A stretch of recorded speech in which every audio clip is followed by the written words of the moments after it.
Jake Morrison stood at the window of Harmony Prime Station and watched the stars. The massive space station hung in the void between three solar systems, built as neutral ground where different alien races could meet in peace. Today that peace was about to break, and Jake knew it. The Marine Colonel had spent 20 years fighting wars on planets most humans had never heard of.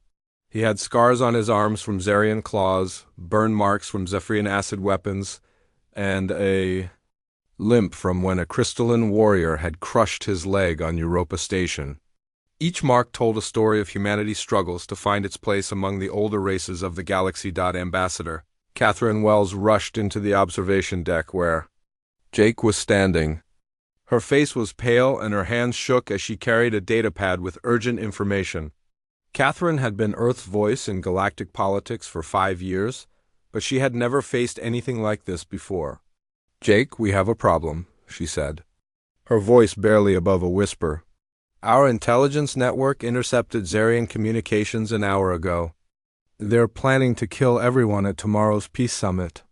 Jake turned from the window and looked at the ambassador. He had worked with Catherine on 12 different diplomatic missions, and she had never looked this scared before. The Xerians were known throughout the galaxy as fierce warriors who believed that might made right, but attacking a peace summit would be a new low even for them. "Tell me everything," Jake said, taking the datapad from her hands. The information on the screen made his blood run cold. The Xerians had infiltrated the station's security force weeks ago. They had planted explosives in the main assembly hall where representatives from 47 different species would gather. The plan was simple and brutal: kill everyone and blame it on coalition terrorists. "If they succeed, it will start the biggest war the galaxy has ever seen," Catherine continued. "Every species will choose sides. Billions will die before it ends." Jake studied the intelligence report more carefully. The Xerians had thought of everything. They had jammed all long-range communications, so no one could call for help. The human fleet was 3 days away on a routine patrol mission. The station's automated defenses had been quietly disabled over the past week. Even the escape pods had been sabotaged. "What about evacuation?" Jake asked, though he already knew the answer would be bad news. "Impossible," Catherine replied. "If we try to evacuate 47 different diplomatic teams without explanation, someone will panic. If we tell them the truth, the Xerians will move up their timeline and trigger the explosives immediately. Either way, we lose." Jake walked back to the window and stared out at the stars again. Somewhere out there, human colonies were growing and thriving. Children were being born who would inherit whatever galaxy emerged from tomorrow's events. If the Xerians succeeded, those children would grow up in a universe dominated by fear and violence. "There has to be another way," Jake said finally. Catherine joined him at the window. "Our analysts ran every possible scenario through the computers. There's no good option, Jake. We're outgunned, outnumbered, and out of time." Jake had heard those words before. On Kepler Station when 50 Marines held off 300 Xerian raiders for 6 days until reinforcements arrived. On New Texas, when human colonists fought off an invasion fleet with nothing but mining equipment and stubborn determination. Humans had survived and thrived in a hostile galaxy by finding solutions when everyone else saw only problems. "What if someone went to the summit anyway?" Jake asked. "What if someone warned the other species about the plot?" "The Xerians would kill them instantly," Catherine said.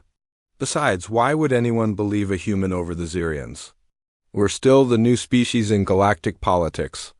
Most of these civilizations have been around for thousands of years." Jake smiled for the first time since hearing the news. "That's exactly why they might listen. We don't have anything to gain by lying about this." Catherine stared at him with growing understanding and horror. "Jake, no. You can't be serious about walking into that room alone. Someone has to," Jake replied simply. "The Xerians won't expect it. They'll be so surprised that they might hesitate. Long enough for me to get the truth out. And then what? Even if you somehow convince 47 different species that you're telling the truth, you'll still be trapped in a room full of explosives with trained Xerian killers." Jake had been thinking about that problem since Catherine first told him. About the plot, Marines were trained to adapt and overcome, to find solutions in impossible situations.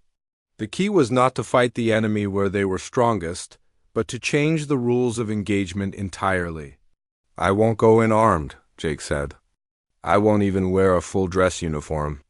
Just a human in simple clothes telling the truth about what's going to happen."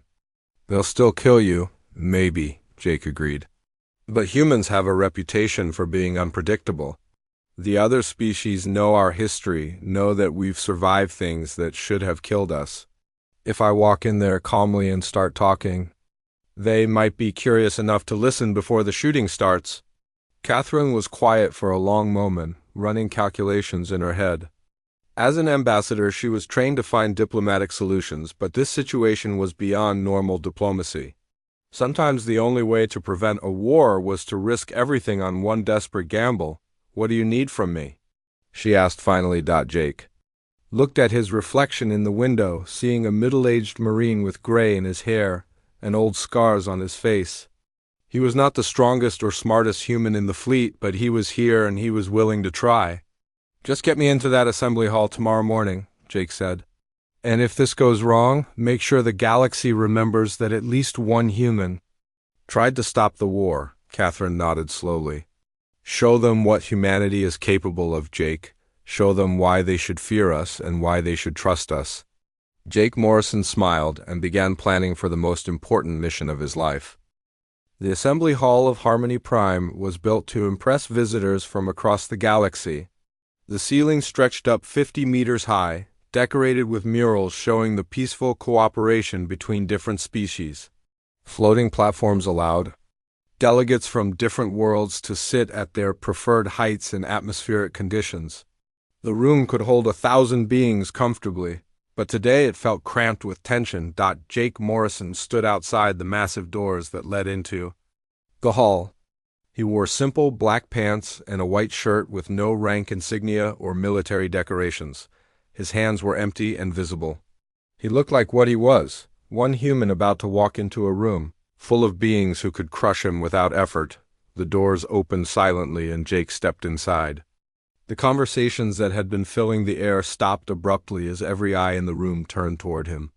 Representatives from 47 different species watched the lone human walk toward the center of the chamber. The Zirians were easy to spot. 8 feet tall with scales that looked like armor, they had positioned themselves at strategic points around the room.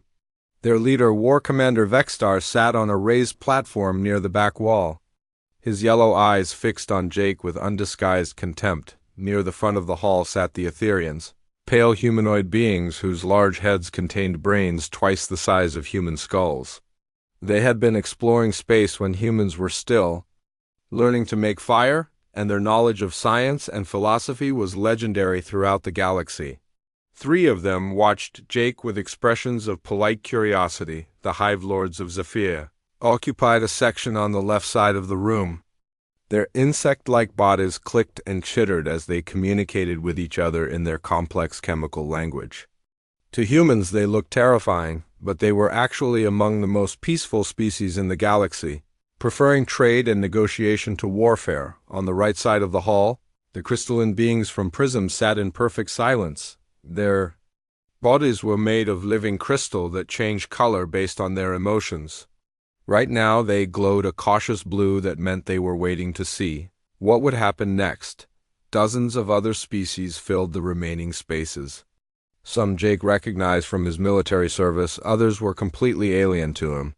All of them shared one thing in common: they were much older and more advanced than humanity. Jake walked to the exact center of the hall and stopped. The silence stretched out for nearly a minute as he looked around the room, meeting the eyes of as many delegates as possible. Then he did something that shocked everyone present. He removed his shirt. The scars on Jake's arms and chest told the story of 20 years of human military service. Claw marks from Zarian warriors, burn scars from energy weapons. A long, thin line across his ribs where a Zephyrian blade had nearly killed him on Titan base. Each mark was a reminder that humans had earned their place in the galaxy through blood and determination. My name is Jake Morrison, he said in clear, simple language that the universal translators rendered perfectly for every species present. I am a human marine, and I came here to tell you the truth. War Commander Vexstar shifted on his platform, his hand moving toward the weapon at his side. Several other Xerians around the room tensed, ready to attack on their leader's command. But Jake continued speaking as if he had not noticed their reaction. I know that most of you think humans are young and weak, Jake said. You are right. About the first part. We have only been traveling between stars for 50 years, while some of you have been doing it for thousands, but you are wrong about the second part. Jake turned slowly, addressing different sections of the room as he spoke. Humans are not weak. We are stubborn. We are the species that survived ice ages, plagues, world wars, and nuclear weapons. We are the species that looked up at the stars and decided to go there even when everyone said it was impossible. One of the Etherians leaned forward with interest. Their species valued knowledge above all else, and they were always curious about how other races had developed. The idea that humans had overcome such obstacles to reach space was fascinating to them. We learned something important during our long history on Earth, Jake continued. Sometimes the only way to solve a big problem is for someone to stand up and do what needs to be done, even when the odds are terrible. The Hive Lords clicked among themselves, translating Jake's words into their chemical language for the younger members of their delegation. They understood about cooperation and sacrifice for the greater good.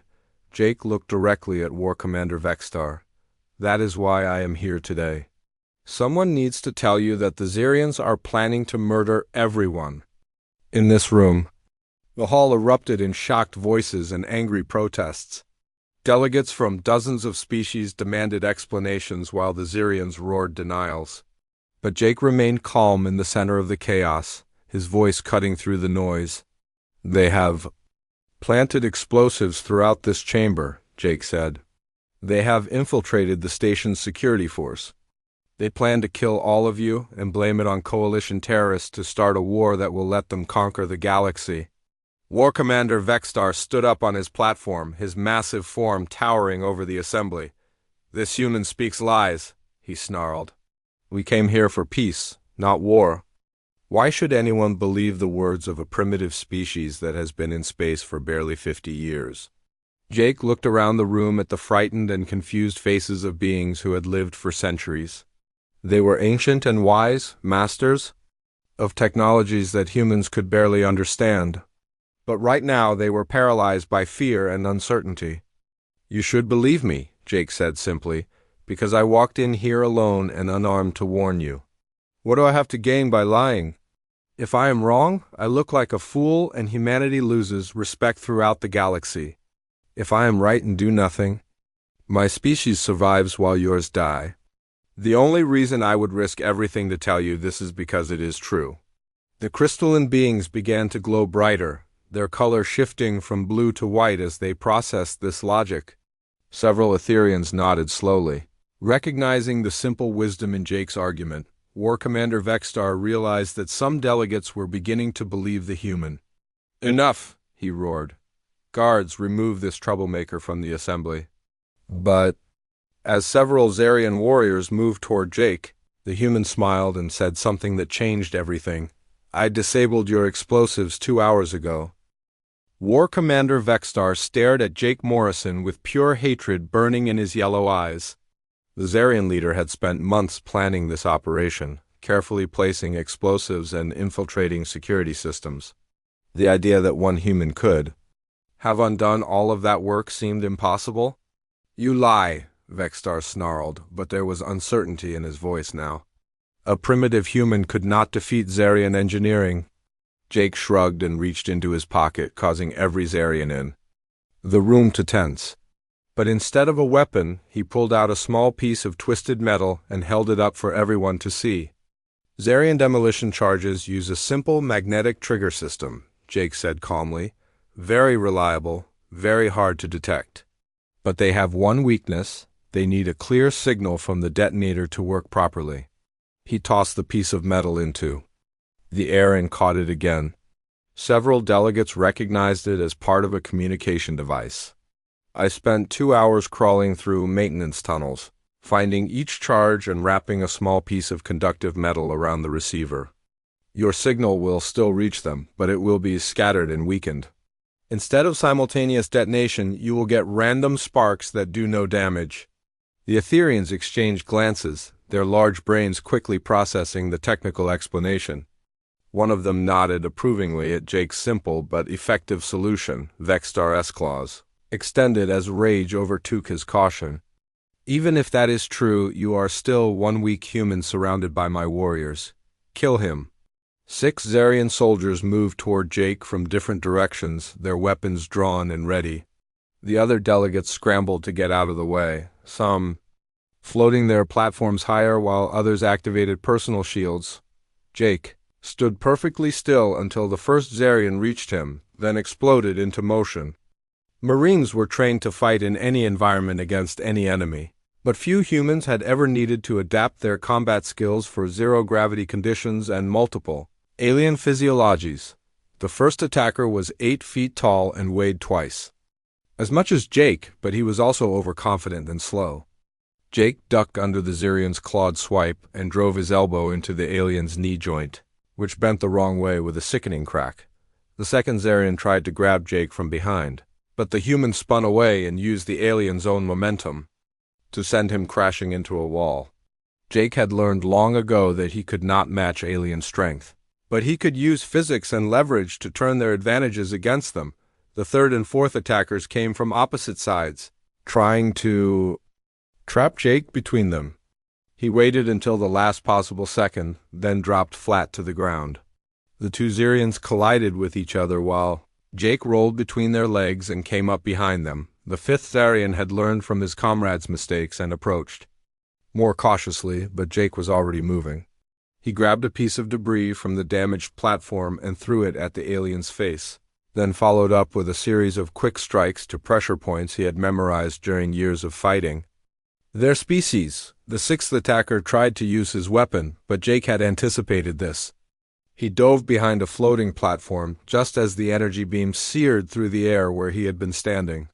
The blast hit the ceiling instead, sending chunks of debris raining down on the assembly. Commander Vexstar watched his elite soldiers being systematically defeated by one human and felt something he had never experienced before: doubt.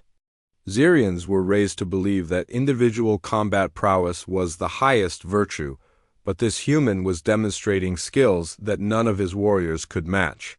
Impossible, Vexstar muttered, but the evidence was right in front of him. Jake stood in the center of the hall, breathing hard but still alert. 6 of the galaxy's most feared warriors lay unconscious or groaning in pain around him. He had not killed any of them, Jake realized. Despite being attacked with lethal weapons, the human had used only enough force to neutralize the threats. I did not come here to fight, Jake said to the assembled delegates. I came to prevent a war. But Zarians only respect strength, so I had to show them that humans are not easy prey. The Hive Lords clicked excitedly among themselves. They had never seen individual combat skills like this before. Their species fought as a collective unit, but they could appreciate the tactical brilliance of Jake's performance. The crystalline beings had shifted from white to bright yellow, indicating fascination and respect. They had witnessed something unprecedented, a single being defeating multiple attackers through pure skill and adaptability, rather than superior technology or physical power. But Vexstar was not finished.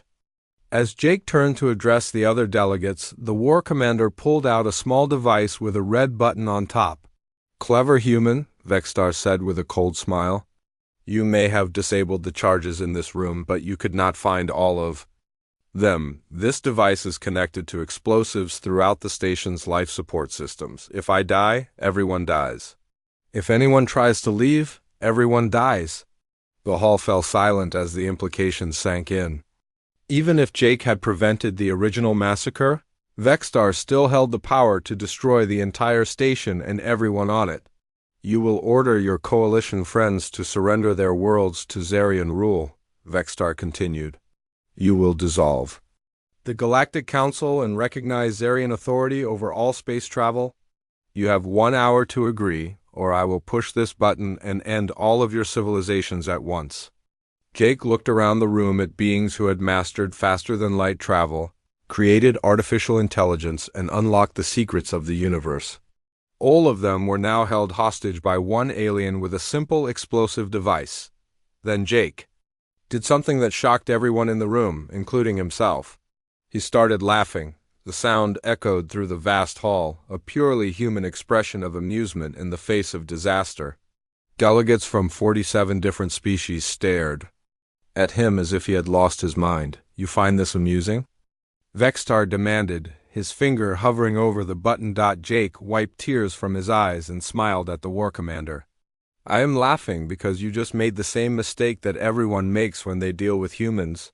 You assumed we think like you do. Vextar's expression shifted from confidence to confusion. Explain. You think that threatening our friends will make us surrender? Jake said. But humans have a saying, nobody threatens our friends and lives to talk about it. Jake pulled a small communication device from his pocket and spoke into it clearly. Morrison to Fleet Command, execute Broken Arrow Protocol. Every military officer in the galaxy knew what those words meant. Broken Arrow was the code for a mission so important that any sacrifice was acceptable to complete it, including the lives of everyone involved. Vextar's hand tightened on the detonator, but Jake was not finished talking. The human fleet changed course 3 hours ago, Jake said calmly. They are approaching this station at maximum burn with orders to ram it if necessary to prevent Zarian victory. You now have 30 minutes to decide, surrender and stand trial for attempted genocide or die with all of us when my people arrive. The war commander stared at Jake with growing horror as he realized the truth. Humans were not just willing to die for their principles.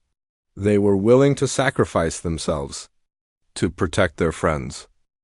The silence in the assembly hall stretched for nearly a minute after Jake announced the Broken Arrow Protocol. Delegates from dozens of species tried to process what they had just heard. The humans were willing to destroy themselves and everyone else rather than allow galactic tyranny to succeed. War Commander Vextar's hand shook slightly as he held the detonator. His entire plan had been based on the assumption that other species would choose survival over principle. The idea that humans would choose mutual destruction over surrender was completely alien to Zarian thinking. You are bluffing, Vextar sighed, but his voice lacked conviction. No species would sacrifice themselves so casually. Jake looked around the room at the frightened faces of beings who had lived for centuries. Most of them had never faced a situation where death was preferable to the alternative. Their civilizations had survived by being cautious and diplomatic, avoiding conflicts that could destroy them. Humans are different, Jake said simply. We learned early in our history that some things are worth dying for. Freedom is one of them. The safety of our friends is another.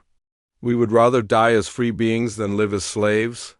One of the Etherians spoke up, his voice filled with scientific curiosity despite the deadly situation. This attitude explains how humans survive so many extinction events on their homeworld. Most species would have given up and died, but humans kept fighting even when victory seemed impossible. The Hive Lords clicked among themselves, sharing rapid chemical communications about human psychology. Their collective mind found it difficult to understand individual sacrifice, but they could appreciate the tactical advantages of being willing to accept any cost for victory. Jake checked his chronometer. 28 minutes until the fleet arrives, War Commander. You need to make a decision. Vextar's yellow eyes burned with frustrated rage. Everything about this situation violated his understanding of how the galaxy worked. Humans were supposed to be weak newcomers who could be easily intimidated. Instead, this one human had exposed his plot, defeated his warriors, and turned the threat of mutual destruction into a weapon against him. There is another option, Jake said quietly. Single combat between you and me, winner takes all. The suggestion sent a wave of shock through the assembly. Combat to the death had not been used to settle galactic disputes for over 1,000 years. Most species had evolved beyond such primitive solutions to complex problems, but Jake continued talking before anyone could object. If I lose, humanity withdraws from galactic affairs permanently. We return to our own solar system and never bother any of you again. If I win, the Xerians surrender and stand trial for attempted genocide." Vexstar stared at the human with a mixture of contempt and growing respect. The idea of settling everything with personal combat appealed to the Xerian warrior's instincts. But he was also intelligent enough to recognize a trap. "Why would you make such an offer?" Vexstar demanded. "You are smaller and weaker than me. You have already proven your courage. You could wait for your fleet and die as a hero." Jake smiled, and for the first time since entering the hall, he looked tired and human rather than like an unstoppable force of nature. "Because I'm not just fighting for my own life or my own species. Everyone in this room has families and children and civilizations that depend on them. If we all die here, billions of innocent beings across the galaxy will suffer for it." The crystalline beings had turned a deep purple color that indicated profound emotional response. They had never witnessed such selfless concern for the welfare of other species. "Besides," Jake added, "humans have one advantage that you might not have considered. We are very good at cheating." Several delegates gasped at this admission, but Jake was not finished explaining. "Not cheating by breaking rules," he clarified. "Cheating by changing the rules entirely. You expect me to fight like a Xerian warrior using strength and claws and traditional combat techniques. But I'm going to fight like a human, using everything I have learned in 20 years of warfare against opponents who were bigger and stronger than me." Vexstar considered the offer carefully. Single combat would allow him to maintain his honor. Even if he lost, something that was important to Xerian culture. More importantly, he was confident in his ability to defeat any human in personal combat. "Very well," Vexstar said finally. "Single combat to the death. No weapons, no armor, no outside assistance." Jake nodded agreement, then did something that surprised everyone. He walked over to the nearest delegate platform and sat down heavily, as if he were exhausted. "I need 5 minutes to rest," Jake said. "Fighting 6 of your warriors was harder work than it looked." Vexstar laughed, a sound like rocks grinding together. "Take all the time you need, human. It will not change the outcome." But Jake was not really resting. He was studying Vexstar's movements, watching how the war commander carried himself, looking for weaknesses and patterns. Marines were taught to gather intelligence right up until the moment combat began. Jake also used the time to examine the chamber itself, noting the placement of platforms, the height of the ceiling, and the distance to various walls. Every detail might become important once the fighting started. The other delegates watched in fascination as the two combatants prepared for battle. This was something none of them had ever witnessed before. Representatives of two species settling their differences through personal combat rather than negotiation or technology. When the 5 minutes were up, Jake stood and walked back to the center of the hall. He looked smaller and more fragile than ever next to Vexstar's massive armored form, but there was something in his posture that suggested he was not as helpless as he appeared. "Are you ready to die, human?" Vexstar asked. Extending his claws, Jake smiled and dropped into a combat stance that no Xerian had ever seen before.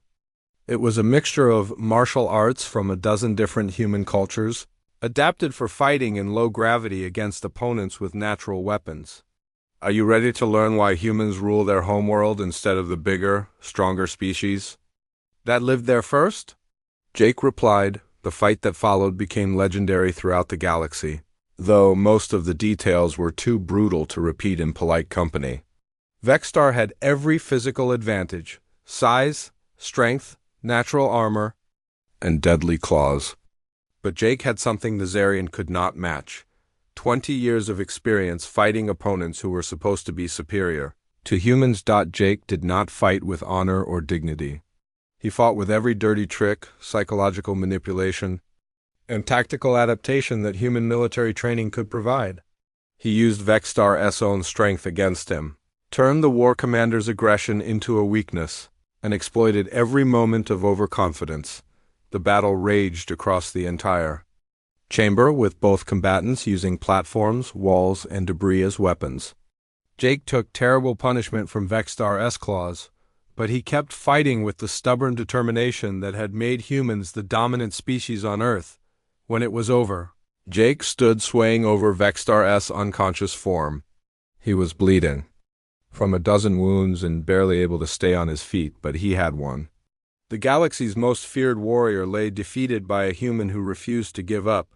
Jake looked around the silent assembly hall and managed one last smile before collapsing to his knees. "The Zirians surrender," he whispered, then fell forward onto the floor. The delegates sat in stunned silence, trying to process what they had witnessed. Then the Etherians rushed forward with medical equipment while the Hive Lords coordinated emergency treatment. Even the crystalline beings, who rarely showed emotion, glowed bright white with amazement. Jake Morrison had done the impossible. He had prevented a galactic war through courage, determination, and an absolute refusal to surrender what he believed was right. Jake Morrison woke up 3 days later in the most advanced medical facility in the galaxy. The bed beneath him was made of some material that adjusted to his body temperature and pulse rate. Machines he could not identify monitored his vital signs and delivered medication directly into his bloodstream. For a moment he was confused about where he was and what had happened. Then the memories came flooding back. The peace summit, the Zarian plot, the desperate fight with War Commander Vexstar. Jake tried to sit up and immediately regretted it as pain shot through his entire body. "Please remain still," said a soft voice beside his bed. Jake turned his head carefully and saw one of the Etherians standing nearby. The pale alien's large eyes showed concern and something that might have been respect. "My name is Healer Zoner," the Etherian continued. "I have been treating your injuries for the past 72 hours. You are very fortunate to be alive. Colonel Morrison." Jake's throat was dry when he tried to speak, so the healer gave him some water before he tried again. "What happened after I collapsed? Did the Zirians surrender?" "Indeed they did," Zonta replied. "War Commander Vexstar regained consciousness 6 hours after your combat ended. When he learned that you had defeated him fairly despite his advantages, he honored the agreement and ordered his forces to stand down." Jake closed his eyes and felt relief wash over him. The plan had worked, even though he had not been sure it would. "What about the other delegates? Is everyone safe?" "All 47 species are unharmed," the healer assured him. "The explosives you disabled were safely removed, and the Zarian infiltrators in the security force have been arrested." The Peace Summit continued as scheduled, though it focused mainly on discussing what you had accomplished. Ambassador Catherine Wells entered the medical bay carrying a datapad full of reports. She looked tired but happy as she approached Jake's bed. "Good to see you awake, Jake. How are you feeling?" "Like I got into a fight with something twice my size," Jake replied with a weak smile. "What's the situation back on Earth?" Catherine pulled up a chair beside his bed and activated the datapad. "Earth is celebrating, though most people still do not understand exactly what you did here. The news reports are calling it the most important diplomatic victory in human history." She scrolled through several official documents on the pad. "The Galactic Council has granted humanity a permanent seat with full voting rights. More importantly, they have created a new position on the Security Committee specifically for us." Jake was surprised by this news. He had expected some recognition for preventing the war, but permanent representation on the galaxy's governing body was beyond his wildest hopes. "That is not all," Catherine continued. 23 different species have formally requested military cooperation agreements with Earth. They want human advisors to help train their forces and human officers to help plan their defenses. "Why would they want our help?" Jake asked. "Most of them have been fighting wars longer than humans have existed." Catherine smiled and showed him another report on the datapad. "Because you proved something important about human military thinking. You did not win through superior technology or overwhelming force. You won through adaptability, tactical innovation, and an absolute refusal to give up. Those are qualities that cannot be bought or built." Healer Zonter added his own perspective. "Your species has something that the older civilizations have lost over thousands of years of peace and prosperity. You remember what it means to fight for survival. Jake thought about this while staring at the ceiling of the medical bay.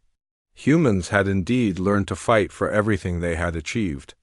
Every step forward had required struggle and sacrifice and determination. Maybe that experience was valuable to species that had forgotten what it meant to face extinction. "There is more news," Catherine said, scrolling to another section of her reports. "The former Zarian colonies have declared independence and requested protection from Earth. The Hive Lords want to establish joint research facilities with human universities. Even the crystalline beings have offered to share their energy technology with us." "What about the Zarians themselves?" Jake asked. "What happened to Vexstar and his supporters?" "They are being held for trial on charges of attempted genocide," Catherine replied. "But here is the interesting part.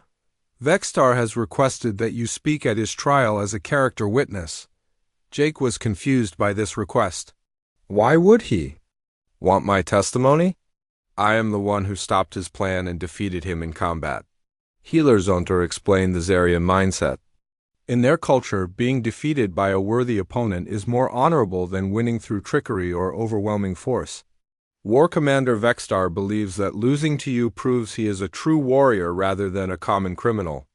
Jake shook his head at the complexity of alien psychology, but he was glad that even his enemies could find some dignity in the situation. Over the following weeks, Jake recovered slowly under the care of the galaxy's best medical experts. Delegates from dozens of species visited to express their gratitude and to learn more about human military thinking. He found himself becoming an unofficial ambassador, explaining human history and culture to beings who were fascinated by their newest galactic neighbors. The Etherians wanted to understand how humans had developed such effective psychological warfare techniques. The Hive Lords were curious about individual decision-making in crisis situations, since their species always acted as a collective unit. The crystalline beings asked detailed questions about human emotional responses to fear and uncertainty. Jake answered their questions as honestly as he could, though he often felt like he was stating the obvious. Humans adapted because they had to adapt. They fought because giving up meant death. They protected their friends because that was what friends did for each other. When Jake was finally cleared for travel, he faced a choice that would determine the rest of his life. Earth Command offered him promotion to general and command of the new Interstellar Defense Force. The Galactic Council invited him to serve as humanity's permanent military advisor. Dozens of universities wanted him to teach courses on tactical thinking and crisis management, but Jake chose something different. He requested transfer back to active duty as a colonel, serving on the ships that protected human colonies and trade routes throughout the galaxy. When Ambassador Wells asked him why he had turned down all the prestigious offers, Jake gave a simple answer. "Someone needs to make sure that other humans learn what I learned here," he said. "Not just the fighting techniques, but the important part, that sometimes one person can make a difference if they are willing to try." Jake returned to Earth for a brief visit before taking his new assignment. He walked through his hometown and saw children playing in parks, couples planning weddings, families building lives together. All of them were safe because of what had happened at Harmony Prime, though most of them would never know it. At the spaceport before departing for his new ship, Jake met with a group of young Marine officers who had volunteered for interstellar duty. They looked at him with expressions of awe and nervousness, clearly intimidated by his reputation. "Remember," Jake told them, "we are not the strongest or smartest species in the galaxy, but we are the most stubborn. When everyone else gives up, humans keep trying. When everyone else says something is impossible, humans find a way to do it anyway." One of the young Marines raised her hand. "Sir, what if we face a situation like you did at Harmony Prime? What if we have to choose between certain death and letting something terrible happen?" Jake smiled and thought about his answer carefully. These young people would spend their careers protecting humanity's interests among the stars. They needed to understand both the privileges and responsibilities that came with representing their species. "If you ever face that choice," he said finally, Remember that humans do not fight because we enjoy violence. We fight because there are things worth fighting for. Freedom is worth fighting for. The safety of innocent people is worth fighting. For the right to choose our own future is worth fighting for. He looked at each of their faces, seeing his own younger self in their determination and uncertainty. And if you ever have to walk alone into a room full of enemies to protect something you believe in, remember that you are not really alone. Every human who ever lived and died for what they believed in walks with you. Jake Morrison boarded his transport ship and watched Earth shrink behind him as they accelerated toward the stars. Somewhere out there, human colonies were growing and thriving under the protection of the alliances he had helped create. Children were being born who would inherit a galaxy where humanity was respected as equals among the ancient civilizations of space the young Marine had asked him about. Facing impossible choices, but Jake knew the truth. There were no impossible choices, only difficult ones. Humans had survived and prospered by making the difficult choices when everyone else avoided them. As his ship jumped to faster-than-light speed, Jake settled back in his seat and thought about the future. There would be other crises, other moments, when someone would need to stand up and do what was necessary. But he was no longer worried about whether humans would be ready for those challenges. The galaxy had learned an important lesson at Harmony Prime.